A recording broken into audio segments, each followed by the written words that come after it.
Hello everyone. Today we want to talk about numeric types in Python.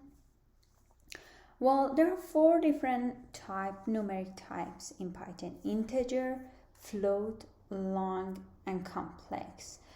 The numbers like 4, for example, is an integer.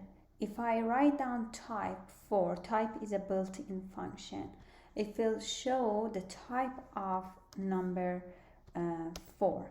If I write down 3.2, it's a float number in Python. So it shows the type of this number as float.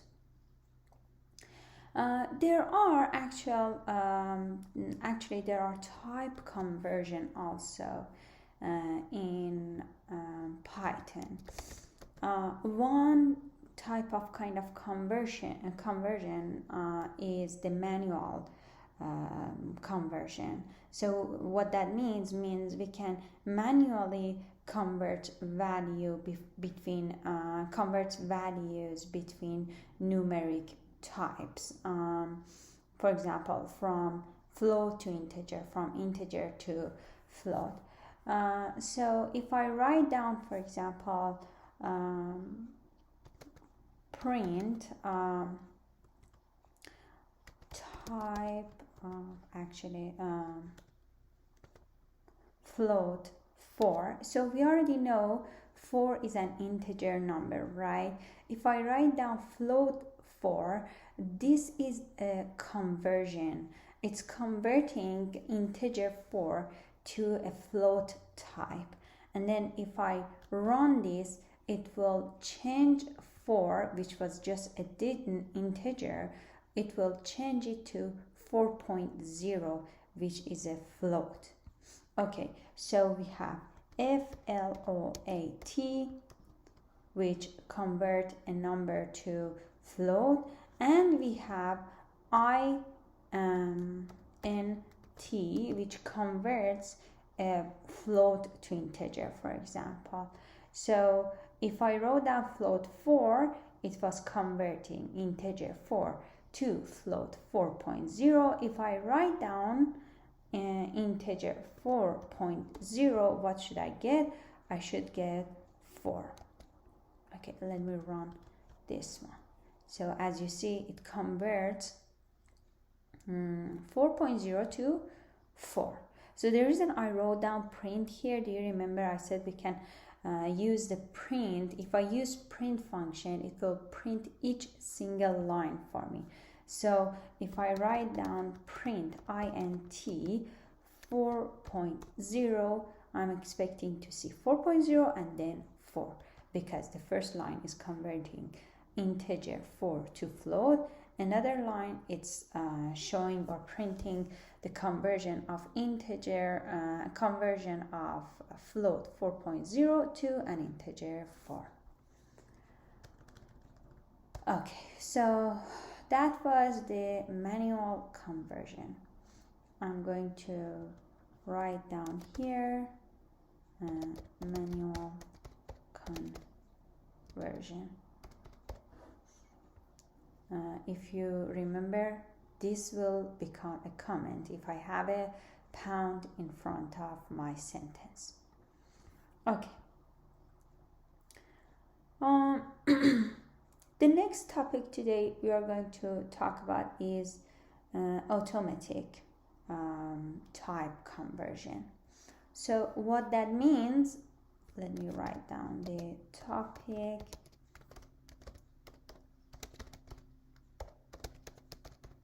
What this means the Python itself will convert the values to a specific type. For example, if I write down print 1 plus 3.2, so I know 1 is an integer, 3.2 is float. So what is the result of this addition? I'm going to see 4.2. So what is 4.2? 4.2 is a float. So it automatically converted this addition of integer and float to a float number. Okay, let's try another one. We are going to try, for example, 2 multiplies to 3.0. So what we are going to see here, we see 6.0, which is a float. So the result of this operation we see here are float number. Let's say I have 2 multiplies to 4. Both of these are integer, right? Let's see what's the result. Result becomes an integer here instead of float. So because at least one of these is a float number, the conversion or the result of this automatic conversion becomes float. But because both of these are integer, the result becomes an integer. Okay, so the next one will be the division. So what happens, the result of division also, let's try it before talking about it. Let's see, we have a float divided by another float. The result is float. Then we are going to try 2 integers divide by each other. Result is float. So what is the conclusion here? Even though we had 2 integer numbers, the division is still a float number. Here we had 2 integers, but the result was integer. Here 2 integer, the result is still a float. So what this means in Python, integer division always produce a float, even if the arguments are both integer that divide exactly like this. Okay, so this is a note for comment for here. Okay, so should remember always in Python 3, the result of division is a float.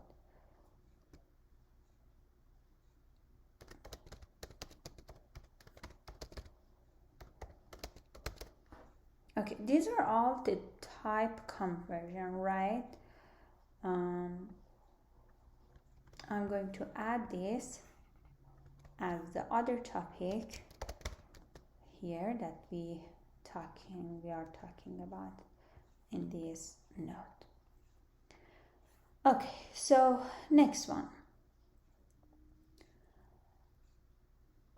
The way we write down our variable's name is very important in Python. So it should be readable by others. So if I give my code to you, you should be able to understand my code. First, by the variable's name I have. Second, by the comment that I'm making, like this one. So by reading this comment, by the variable I'm choosing, you are going to understand the code I wrote down. So this is very important in Python, especially in computer science, because in computer science, most of developers are working in a group. So what they write down is not just for themselves. They are going to share it with other people, and those people are going to dedicate some work, and they are going to work on each other's code. So they should understand what the other person wrote down by reading the comments, by reading the proper kind of variable's name. Okay, so now we want to talk about variable's name. Okay, so for variables name, and there are some kind of rule that we should follow. I'm going to read all of them. Actually, I'm kind of making note for you here as well. So variable names should describe the purpose of the variable. For example, what is that? Can volume is better than CV? So this one shows exactly what you mean rather than CV. Then the next one says use these simple rules. Variables names must start with a letter or the underscore, like this character. Continue with letters, upper or lowercase, digits or underscore. Cannot use other symbols like question mark, like percentage, or dot dot dot, or etc. And spaces are not permitted. You cannot have a space between two words or two letters. Separate words with camel case. So what camel case is, I hope I can find you to show you.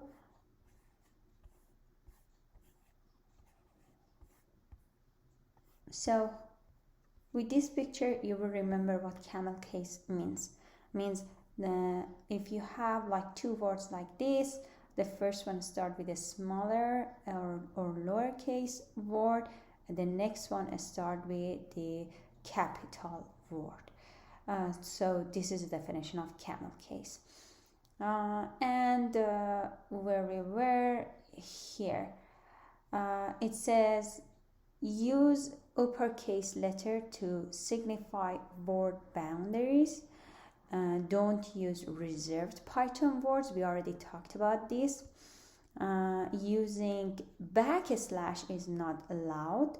Using forward slash also is not allowed. Later we will see when we are trying to read a website, read the data from a website, these are going to cause a problem, and we should know how to prevent those, because as you know, in websites, in their address we have a slashes, right?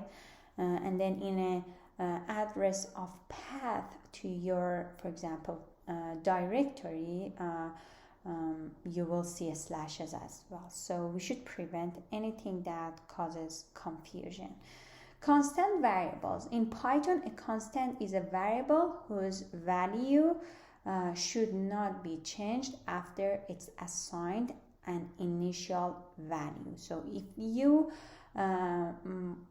have a for example, bottle volume equal 2.0 and you assign a fixed number to this is a constant value for you, constant variable for you, bottle volume. If you don't change it in all your program, and you always use 2.0 as a value for bottle volume, that would be the constant. It will not change. It says it's a good practice to use all caps when naming the constants, the way this is wrote down, for example. Okay, so these are something we definitely should follow when we are writing down the Python code, not just Python code, any programming languages. And especially when you're submitting your homework or project, I want to understand what you wrote down. I want to know exactly the variable you are, the name of variable has a meaning, and I understand what you are doing from your comments, from your variable name. Okay, so let's just do some kind of calculation. For example, I want to write down can volume. So do you remember this is the camel case notation, is 12 multiply liter per ounce. Okay, so what I'm doing here, I am I'm defining a variable here, and then I am multiplying a value to another variable, and I'm assigning the whole expression to this variable. Okay, so there's something wrong here. What is wrong? If I run this, I will see error. Why? Because I never defined liter per ounce. Means this variable is still empty. Python doesn't know what is this. And look at the error. It is not defined, right? So before I'm able to run this, I must write down liter per ounce equal, for example, 0.0296, define it, right? And then I'm able to say, okay, this is my new variable. I'm defining another variable using the previous variable, and I'm going to see what is the result of can volume. So if I run this, I'm going to get the result. This is the output that Python gives me. That's better. To have a better practice, let's use the print function. Print function will print the outcome of can volume. And now I'm going to write down a note here. First, we must define liter volume per ounce, sorry. Okay, so another thing we learned, I want to see what is the type of, for example, can volume. I'm going to print type. You remember I was using type to show the type of the variable or value number I have. So I use two functions here, print, and then the type is inside the print. So print is going to print out the type of the value is assigned to can volume. So it says float. So let's write down this one separately, then you will see the difference. Print typed the printed out the whole kind of explanation for float. The type is float, and the type separately just simply said it's a float. So these two are kind of output are a little bit different. Okay, so the other thing I wanted to show you here, let's say I'm printing something like 50,000. Is that correct? This is actually not 50,000.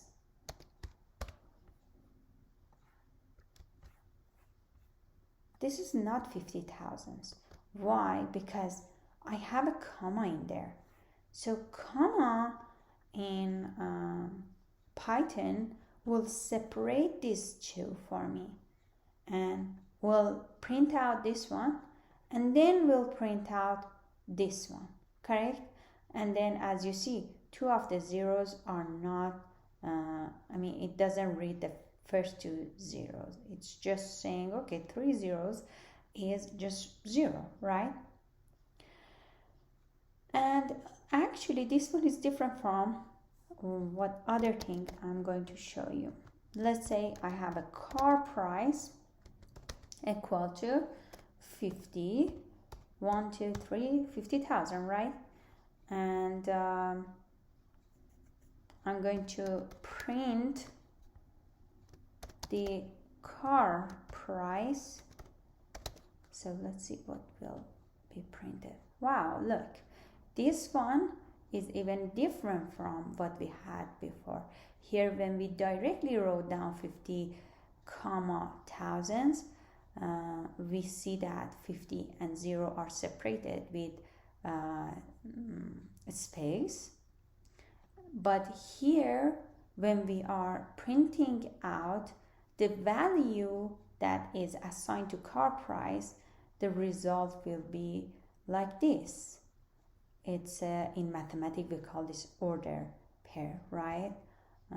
This is the first value, this is the second value, like order pair for a point, right?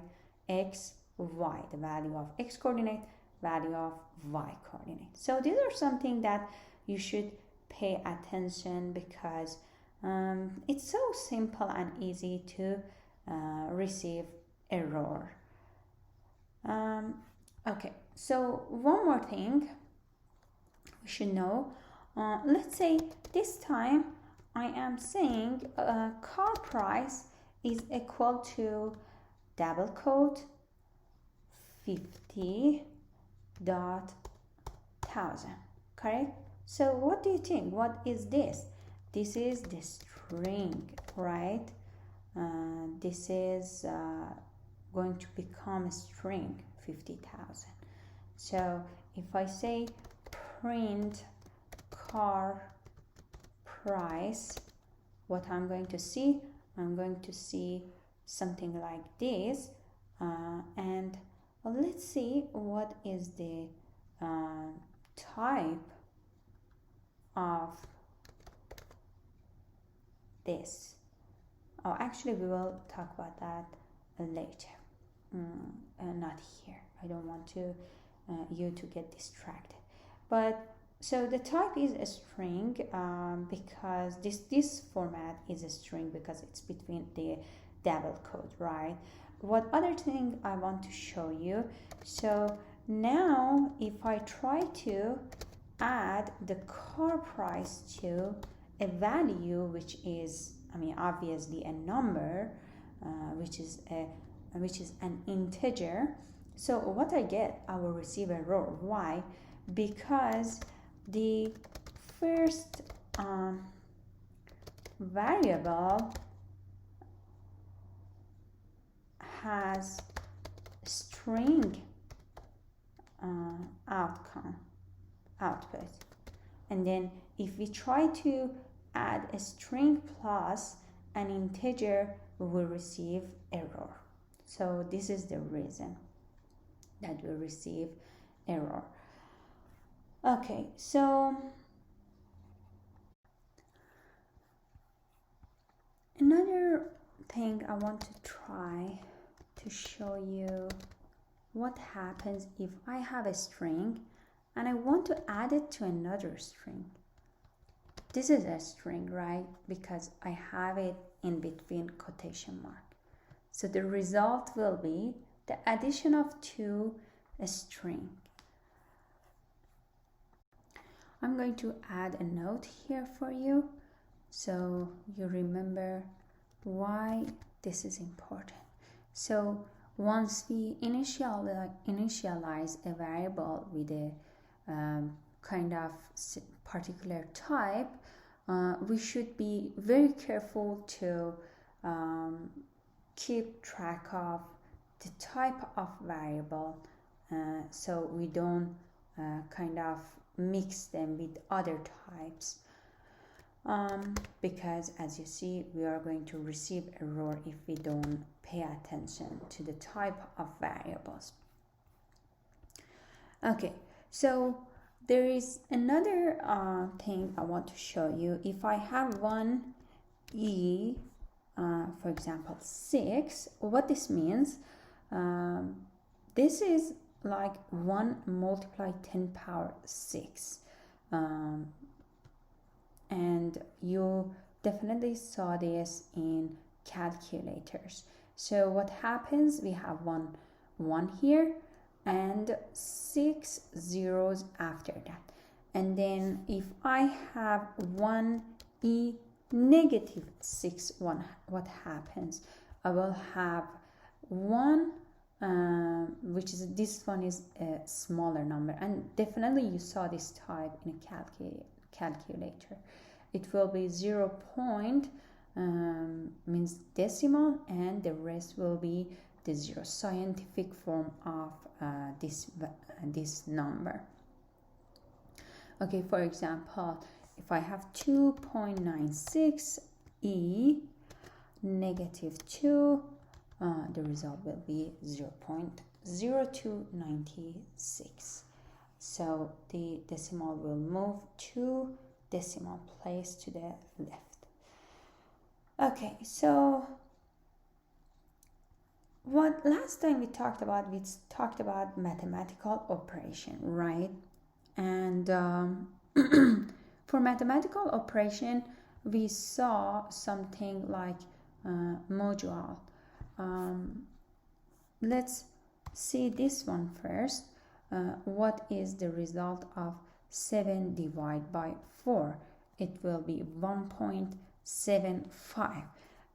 This one is definitely different from 7 2 slash like this 4. This will be the mode, we call this mode, and this will give you the remainder of 7 divided by 4. So this is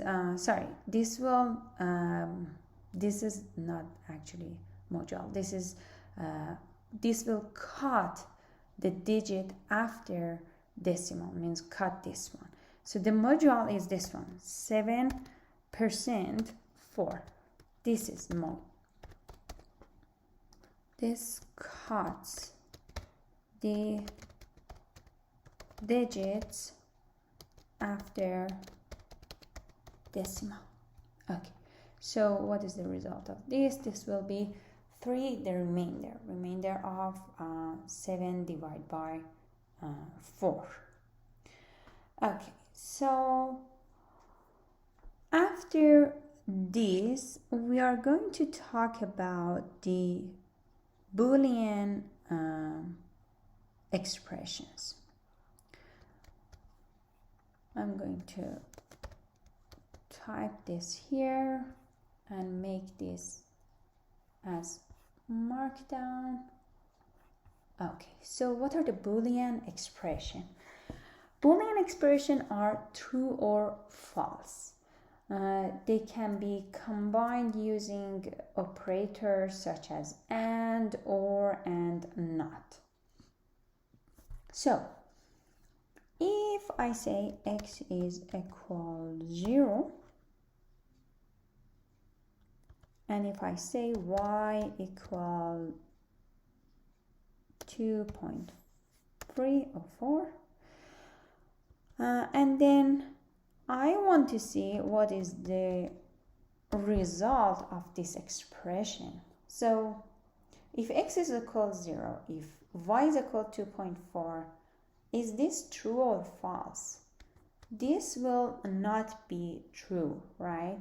So if I run this cell, the result will tell me this is false. This expression is not true.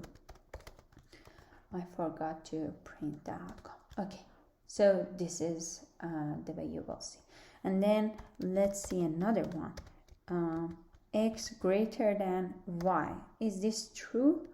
So let's see. Definitely x is not greater than y. Now let's try x less than y. Is this true? Yes, this is going to be true.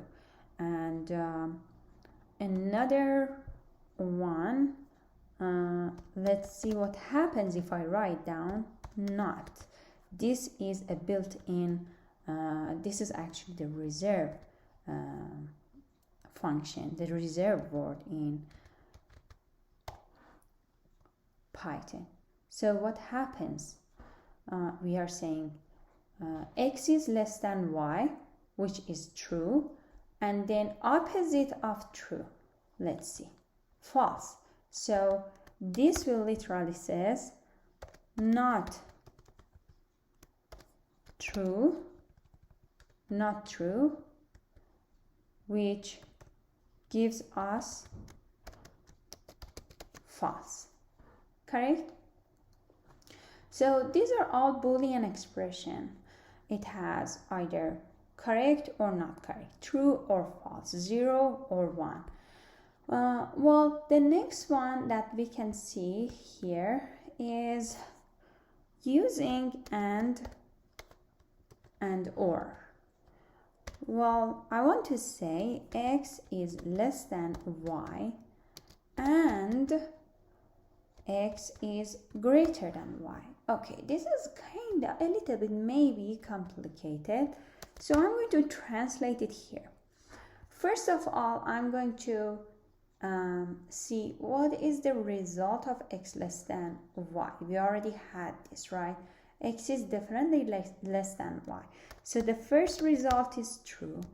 And what is the second result?